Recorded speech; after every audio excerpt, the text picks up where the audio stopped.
Tiempo atrás, en un árbol se habían puesto en sus ramas múltiples sogas, donde colgaron a varias personas. No sabemos quiénes fueron, por qué fueron colgados o nada de su historia detrás. Ante este hórrido paisaje, varios mercenarios llegan para verlo, mientras un bebé yace debajo del cuerpo de su madre, en medio del lodo y el ambiente putrefacto. Siendo aún visible el cordón umbilical, una mujer se acerca hacia el cuerpo del bebé y el líder de la banda nos hace conocer el nombre de ella, Sis, y sabemos que hace 3 días sufrió un aborto espontáneo que hizo perder a su hijo, dando razón al por qué parece atender al bebé, y también uno de los soldados pregunta si el bebé que abortó Sis era del líder, Gambino. Él responde que no sabe y regaña a Sis para que deje en paz al niño mencionándole que ya está muerto. Ella al soltarlo provoca que el niño comience a llorar, generando la sorpresa de todos. Debajo de sangre, líquido amniótico y barro, el bebé llora, al igual que lo último que vimos del Guts adulto fueron sus lágrimas, aquellas que fervientemente busca ocultar. Es su primera muestra de que sigue con vida, desde su propio nacimiento, luchando una batalla contra la naturaleza misma para seguir vivo. Sis lo agarra brindándole una sonrisa a aquel niño que no pudo tener y lo lleva a la carreta para que Gambino no le haga nada y pueda seguir protegiéndolo. Gambino la deja quedarse con el niño, pero varios soldados cuestionan su actuar, mencionando si es de mala suerte recoger a un bebé en un lugar desolado como este. Gambino menciona que no se preocupen, al final el niño no vivirá mucho, y al menos consolará a Sis, pero aún así voltea hacia aquel árbol, repitiéndose la frase de la mala suerte. Este inicio es el más potente que hay en una saga de Berserk, no solo por ser la primicia de la vida del protagonista, sino que es un momento que se va a retomar en reiteradas ocasiones, en forma de paralelismos y metáforas. Desde el vamos, el que Guts haya nacido de un cadáver colgado de un árbol nos habla no solo de su resistencia a morir, sino que elementos simbólicos como los árboles en Berserk son importantes en un sentido espiritual. El árbol del mundo es el árbol que lo conecta todo, el cielo con la tierra y el infierno. Este árbol sin ramas que une todo conecta lo que es el mundo espiritual con el mundo físico, siendo el mismo caso con Guts. Ambos árboles no solo son similares al tener troncos gruesos que terminan en ramas sin ningún tipo de hojas, sino que de forma macabra conectan el mundo espiritual, es decir, de los fallecidos, con el terrenal de los vivos. Con esto, al bebé Guts, quien milagrosamente sigue con vida, además de las aves de carroña que también viven gracias a los restos de estos cuerpos. Es el ciclo básico de la existencia, donde se unen tanto la vida como la muerte, por lo que también en este inicio se muestra cómo Guts se encuentra en estas situaciones donde el destino parece dictaminar su final y siempre termina siendo vencedor, venciendo a la propia muerte. Si bien el personaje de Guts constantemente batalla por sobrevivir, haciendo alusión a su nacimiento entre la vida y la muerte, esto va más allá una vez le es puesto la marca de sacrificio. Como menciona Skull Knight, con esa marca ahora él es alguien especial, quien converge entre el mundo de los vivos y de los muertos. Un destino poético para alguien que desde su nacimiento está entrelazado entre ambos mundos. También es aquí, en el nacimiento de Guts, donde veríamos el gran mensaje de Berserk. Sis, una mujer que ayuda a un niño desprotegido, aunque sea por su propio deseo de tener un hijo, muestra cómo gracias a su intervención, Guts podrá vivir, como siempre pasa una y otra vez en la obra. Guts tiene que ser salvado constantemente, gracias a los brazos gentiles de alguien, al igual que Sis, cuando fue salvado por las sirenas, en un ambiente similar en donde Guts creía que iba a morir, en medio de la sangre y restos del dios marino. Por Shirk, cuando entraba en su modo enloquecido, con la armadura Berserk, o de manera irónica salvado por su mismo hijo. La persona es salvada por su madre e hijo para que pudiera seguir adelante, para que pudiera seguir vivo. Una muestra que el apoyo mutuo es vital en la travesía de los humanos. También, como he mencionado, el elemento del agua, en este caso ejemplificado en cualquier líquido, está desde el primer instante que Guts vive, desde que llora en medio de la sangre, barro y líquido amniótico. Este bebé es aprisionado por este ambiente. Al igual como adulto, sus pesadillas y visiones serían verse preso en el agua, como estando en el carromato del monje, la sangre de sus compañeros en el eclipse, tras vencer al dios marino. Cómo se siente al ser salvado por Shirk, saliendo del agua o cuando pierde nuevamente a Casca. Y hablando de la mujer, es curioso cómo se encontrarían en una misma situación Sis y la guerrera, dos mujeres locas tras vivir algo traumante que protegen a su hijo de su pareja, y que el mismo niño sería el proveedor de su felicidad, planteando otra vez este ciclo de cosas que parecen que se repiten o que ya son similares en la obra, como los paralelismos en la vida de Skull Knight y de Guts, el cómo ambos sobrevivieron a la ceremonia del eclipse. Ya para acabar, aquí pone en tema algo interesante, y es ver a Guts como alguien maldito, alguien que solo trae la mala suerte, cuando veremos que Guts solo es una víctima de esta frase, de personas que justifican su propia maldad echándole la culpa a otros y que harían que el mismo Guts pasara de una excusa para justificar la mala suerte a que él fuera el proveedor de la misma, implantando de la idea que era un monstruo terminó haciéndose realidad. 3 años después, vemos a Guts sumido en la oscuridad, siendo la única luz una explosión de fondo, dando la sensación como si en un parpadeo hubieran pasado varios años. Una mujer le dice a Guts que se retire, a su vez revelando que Sis tiene la plaga y que si no se va, él también morirá. Sis solo puede pronunciar el nombre de su hijo. Las médicas se quejan que Gambino no puede estar cuando su mujer va a morir, pero Guts se abre paso entre ellas hasta que finalmente toma la mano de su madre, estando en los últimos momentos. Como mencioné en anteriores partes, se hacían paralelismos con Teresa y Guts. En el caso anterior, Teresa extendía su mano para recuperar al padre que alguna vez tuvo, y en esta, Guts para estar con su madre que va a partir, demostrando cómo ambos eran niños amorosos que por las circunstancias luego se volvieron seres llenos de rencor e ira. Y para muestra, solo queda ver el trato de Guts con Casca, quien Guts siempre ofrece ayudarla, aunque no termine bien debido a múltiples factores como su misma actitud, traumas o vivir perseguido por demonios. Este momento refleja dos cosas, tanto que la vida de Guts estará llena de muertes y de pérdidas, vaticinando todo lo que vendría en el eclipse y en general la vida de Guts,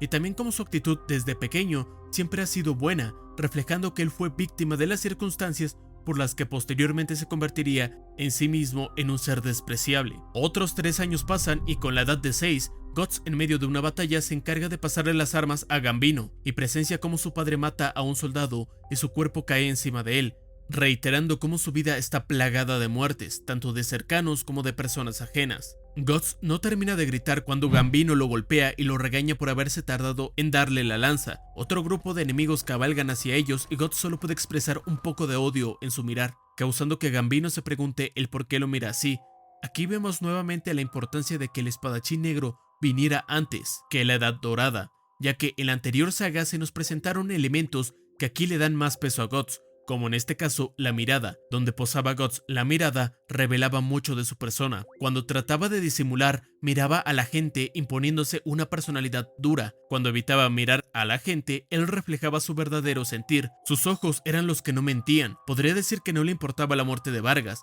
mientras sus ojos se posaban únicamente en su ejecución y se llenaban de angustia. Guts de niño solo reflejaba miedo, terror, asombro, preocupación. Y ahora, gracias a ese golpe de Gambino, marcaría la primera vez que Guts sentiría lo que le haría reconocible: su ira, su enojo. Gambino le dice que si está disgustado puede irse cuando quiera, mientras Guts conserva su mirada y saca su diente que se desprendió por el golpe. También hay que denotar el cinturón de Guts, que a diferencia de antes que solo tenía ropas de tela, cuando Sis murió, ahora que está en el campo de batalla, porta un cinturón como los que llevan los mercenarios, uno que resultaría ser muy similar al que lleva en el espadachín negro, marcando los primeros pasos en su camino como guerrero, poco a poco pareciéndose más al Guts que conocemos actualmente. Tiempo después, Gambino y Guts entrenan, pero Guts recibe una paliza de su padre. Uno de los mercenarios menciona que no debe ser tan duro con un niño, y Gambino responde que no puede dejar que coma gratis, y el mercenario pregunta a Guts si al menos no prueba con una espada más pequeña, a lo que Guts niega rotundamente, y Gambino dice que no tienen espadas para niños, demostrando cómo a tan solo la edad de 6 años Guts ya no le es permitido ser un niño, y por ende tendrá que vivir una vida de adulto. Por eso la frase de que aquí no tienen espadas para niños se refiere a que aquí no va a cuidar de niños y va a hacer de Guts un hombre. Gambino hace varios cortes al cuerpo de Guts y este, motivado por la ira, logra llegar a esquivar un movimiento de Gambino y gracias a su tamaño se cuela debajo del hombre y logra hacerle un corte. Gambino, molesto, corta la nariz de Guts, provocando que lo deje inconsciente. Los demás soldados mencionan que fue muy infantil de su parte, solo generando una vista furiosa de Gambino. Y tenemos los pensamientos de Guts, no cosas físicas como su mirada o diálogo en donde puede mentir, sino algo puro como son sus pensamientos, y solo piensa en el calor y el malestar que le provoca la herida, sintiéndose en la oscuridad, pero escucha a unos soldados que mencionan que ese niño, al nacer de un cadáver, solo traerá mala suerte, y que la muerte de Sis debió ser por su culpa. Es aquí donde Berserk, aunque sea una historia con demonios y fantasía, también quiere mostrar el que no debemos quitarnos responsabilidad por nuestras acciones, atribuyéndoselo a cosas únicamente etéreas. A pesar de que Guts, un niño, acababa de sufrir una herida grave por un adulto,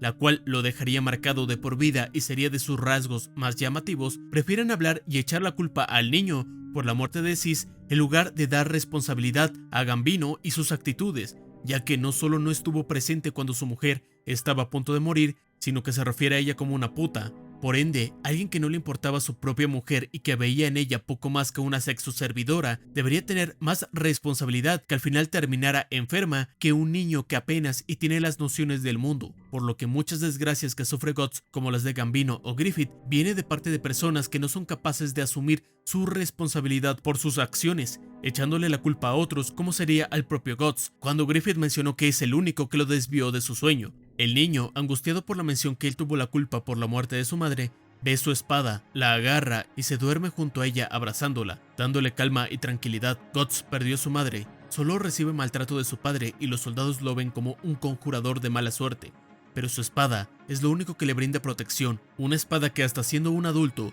la abraza cuando se siente triste, ansioso, porque esto marcaría su vida. El niño que está en la oscuridad, el niño que usa una espada grande para dejar salir su odio, al igual que su madre buscaba a su hijo en sus últimos momentos, Guts busca un arma extendiendo su brazo para alcanzarla. A Guts se le negó ser niño, se le niega tener gente amada, su único juguete, su único compañero, su única compañía en la más absoluta oscuridad. Lo único que conecta al niño y al adulto es su espada. A la mañana siguiente, Guts se entrena con su arma hasta hacer 100 repeticiones. Esto lo deja cansado, pero hace que su mente pueda despejarse y no logre pensar en otra cosa, mientras ve sus manos ensangrentadas, dando más peso al momento donde llora por Teresa, al ver que las manos de la niña se llenan de sangre, al igual que las suyas, ya que sabe el dolor que se siente ser tan pequeño y tener esas heridas por una espada. Gambino va a ver a Guts y le da algo de medicina. Guts le agradece con un poco de pesar y Gambino solo con una mirada seria le dice que se apresure para preparar la cena. Guts muestra una mirada mucho más alegre y procede a ponerse la medicina en su nariz, aunque piensa que su padre solo lo hizo para librarse de la culpa, reflejando cómo Guts no confía del todo en Gambino, porque nuevamente él no es quien lo cura sino le da la medicina, y este trato tan distante hace que Guts incluso piense que no actuó por bondad, ya que no tiene el afecto protector que sí tuvo de su madre o hasta de un objeto como la espada, la cual incluso puede hacer un acto tan simple como es abrazarla y no a su padre. Otros 3 años después, Guts con 9 años está en su primera batalla. Su mirada se torna más agresiva y concentrada, usando protección en su cabeza, como aprendizaje por ser la zona que lo atacó Gambino. También muestra nuevamente la evolución de Guts y su rol con los mercenarios, ahora estando totalmente protegido por una armadura y remarcando la protección en su mano izquierda, misma que mantendría durante toda su vida y que sirve al lector para ir asociando el diseño más robusto de esta mano con después ser reemplazada con la prótesis que lleva Guts. Su padre le dice que luche bien y vemos un punto de vista de Guts y cómo se va acercando a su enemigo para que logremos sentirnos más inmersivos en su primera gran batalla. Haciendo uso de su entrenamiento y su ira, logra hacerle cara al soldado. Sin embargo, una estocada a su cabeza le termina por quitar la protección de la misma, y es Guts quien, inteligentemente moviendo su espada, la clava en el cuello del contrincante. Guts, antes de que siquiera pueda asimilar que ha matado a alguien, es atacado por la espalda por un soldado cubierto de pies a cabeza. Aquí se demuestra también cómo Guts, cuando ha tenido momentos de reflexión como ver las consecuencias de la batalla